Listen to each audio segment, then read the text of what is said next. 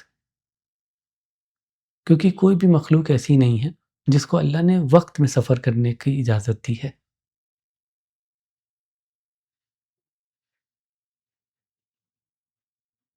سوائے کچھ special occasions کے، کچھ اسپیشل لوگوں کے لیے. مولانا مودودی نے جنوں کے بارے میں کچھ بات کہی ہے، ان کی کیپبلٹیز کے بارے میں کہ وہ کیا کرنے کے قابل ہیں، خاص طور سے ان کی جو اسپیس ٹریول ہے اور آسمانوں کے ساتھ انٹریکشن ہے. مودودی کے مطابق قرآن کی کئی آیت جن کی لمیٹیشنز اور ایبیلٹیز کو بیان کرتی ہیں. جب وہ آسمانوں تک جاتے ہیں لیکن کچھ حدوں کے آگے نہیں جا سکتے.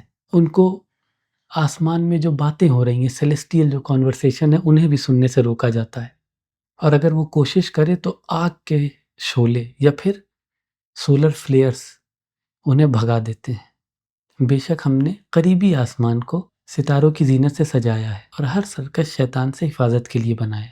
وہ بلند مجلس کو نہیں سن سکتے کیونکہ ان پر ہر طرف سے حملہ کیا جاتا ہے، بھگا دیا جاتا ہے اور ان کے لیے مستقل سزا ہے، سوائے اس کے جو لفظوں کو چھین لے.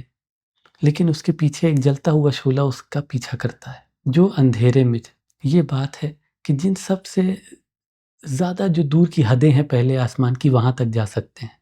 3 ڈائمینشنل اسپیشیز کے لیے قریب قریب ناممکن ہے آج کے وقت میں بھی. ان کی یہ کامیابی بتاتی ہے کہ یا تو ان کا اوپر کے ڈائمنشن کا ہونا یا پھر ان کا ایک ایسے پلازما جیسے چیز سے بنا ہونا، یہی ان کے لیے یہ چیز پاسبل کر سکتا ہے. کچھ جنہوں نے قرآن سن کر اسلام بھی قبول کیا.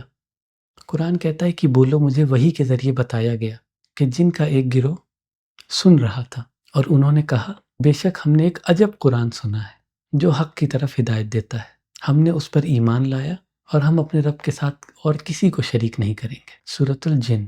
وہی جن جو ایمان لائے ان کا ذکر اگلی آیت میں ہے. اور جب ہم نے آپ کی طرف اے محمد جن کا ایک گروہ قرآن سننے کے لیے بھیجا اور جب وہ ان کے حضور میں تھے تو انہوں نے ایک دوسرے سے کہا دھیان سے سنو.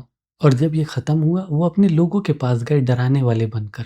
انہوں نے کہا اے ہمارے لوگ، بے شک ہم نے ایک کتاب سنی جو موسیٰ کے بعد نازل ہوئی ہے، جو پہلے کی تصدیق کرتی ہے، حق اور سیدھے راستے کی طرف ہدایت دیتی ہے. اے ہمارے لوگ، اللہ کے بلانے والے کو جواب دو اور اس پر ایمان لاؤ. وہ تمہارے گناہوں میں سے کچھ معاف کرے گا اور تمہیں دردناک سزا سے بچائے گا. اور جو اللہ کے بلانے والے کو جواب نہیں دیتا وہ زمین پر بھاگ نہیں سکتا اور اس کے لیے اللہ کے سوا کوئی اور دوست نہیں ہوں گے. وہ کھلی گمراہی میں ہے. سورۃ الاحقاف. سوق قز جو کہ ایک بہت ہی پاپولر مارکیٹ. رسول اللہ صلی اللہ علیہ وسلم اپنے صحابہ کے ساتھ ایک بار اس مارکیٹ میں گئے. ایک بہت ہی اہم واقعہ ہوا. شیاطین اور جو بھی آسمانی خبر آ رہی تھی اس کے بیچ ایک رکاوٹ ڈال دی گئی. اس رکاوٹ کے ساتھ شیاطین پہ آگ پھینکی گئی، سولر فلیئرز، جس سے ان کی جو آسمانی خبریں تھیں ان تک رسائی بند ہو گئی. شیاطین اپنے لوگوں کے پاس پریشان حالت میں آئے اور بولے ہمارے اور آسمان کی خبروں کے بیچ ایک رکاوٹ ڈال دی گئی ہے اور ہم پر آگ پھینکی گئی ہے. ان کے جو ساتھی شیاطین تھے انہوں نے پوچھا کہ اس ناگہانی تبدیلی کی وجہ کیا ہے. شیاطین نے کہا، انہوں نے اندازہ لگایا کہ کچھ نیا ہوگا جس سے ان کی رسائی بند ہوئی ہے. انہوں نے اپنے لوگوں کو مشرق اور مغرب کی طرف سفر کرنے کا حکم دیا کہ یہ معلوم کرے جا کے اس رکاوٹ کا سبب کیا ہے. جو شیاطین تہامی کی طرف گئے انہوں نے رسول اللہ صلی اللہ علیہ وسلم کو نخلا کے مقام پر پایا. اس وقت رسول اللہ صلی اللہ علیہ وسلم اپنے صحابہ کے ساتھ فجر کی نماز ادا کر رہے تھے. شیاطین نے نماز کے دوران قرآن کی تلاوت سنی اور اس سے بہت متاثر ہوئے. انہوں نے پہچان لیا کہ یہ وہی چیز ہے جس کی وجہ سے ہمارے اور آسمانی خبروں کے بیچ رکاوٹ ڈال دی گئی ہے. اپنے لوگوں کے پاس گئے شیاطین اور انہوں نے کہا اے ہمارے لوگ، ہم نے ایک عجب تلاوت سنا جو سچا راستہ دکھاتی ہے. ہم نے اس پر ایمان لایا اور ہم اپنے رب کے ساتھ کسی کو شریک نہیں کریں گے. یہ واقعہ پہلی بار تھا جب رسول اللہ صلی اللہ علیہ وسلم کا پیغام جنوں کو پتہ چلا. انہوں نے قرآن سنا جب رسول اللہ صلی اللہ علیہ وسلم کو پتہ بھی نہیں تھا کہ وہاں جن موجود ہیں. بعد میں پھر جنوں کا ایک بندہ رسول اللہ صلی اللہ علیہ وسلم سے ملتا ہے اور مزید علم حاصل کرتا ہے. اللہ کے نبی نے ان کے کہنے پر ایک اپوائنٹمنٹ شیڈیول کیا ان کے ساتھ، ایک ملاقات طے کی جہاں انہیں اللہ کے فرامین سکھائے جائیں۔ اللہ کے نبی نے قرآن پڑھا اور انہیں آسمانوں کی جانکاری دی۔ یہ ملاقات مکہ میں ہوئی، رسول اللہ صلی اللہ علیہ وسلم کے ہجرت کرنے سے پہلے۔ اللہ کے نبی نے جنوں کے ساتھ کئی ساری ملاقاتیں کی، جن کے دوران اللہ کے نبی نے قرآن پڑھا ان کے سامنے۔ بڑا غضب کا واقعہ ہے جو کہ صحیح البخاری میں موجود ہے۔ یمن کے نصیبین کے جو جن ہیں ان کے ایک فرد کے آنے کا ذکر۔ ابو ہریرہ کے مطابق رسول اللہ صلی اللہ علیہ وسلم نے فرمایا، نصیبین سے جو کہ یمن کا حصہ ہے، جن کا ایک وفد میرے پاس آیا، کتنے نیک جن تھے یہ، انہوں نے رزق مانگا اور میں نے اللہ سے دعا کی کہ ہر ہڈی میں یہ رزق پائیں جو ان کے سامنے آئے۔ تو جیسا کہ آپ نے دیکھا کہ قرآن اور حدیث میں اور سائنٹیفکلی بھی کتنے گہرے ہیں جن کے راز، چاہے اسموکلیس فائر یا پھر پلازما سے بنے ہوئے، ان کی تیز رفتار، ان کی طاقت، ان کا دوسرے ڈائمنشن کا ہونا، یا پھر ایک خلائی مخلوق جیسا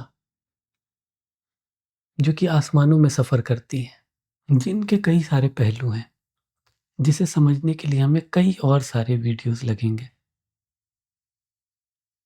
لیکن شروعات کے لیے میرے خیال سے آج بہت ہم نے انفارمیشن حاصل کر لی۔ اس کے آگے کی باتیں اگلی قسط میں۔ السلام علیکم۔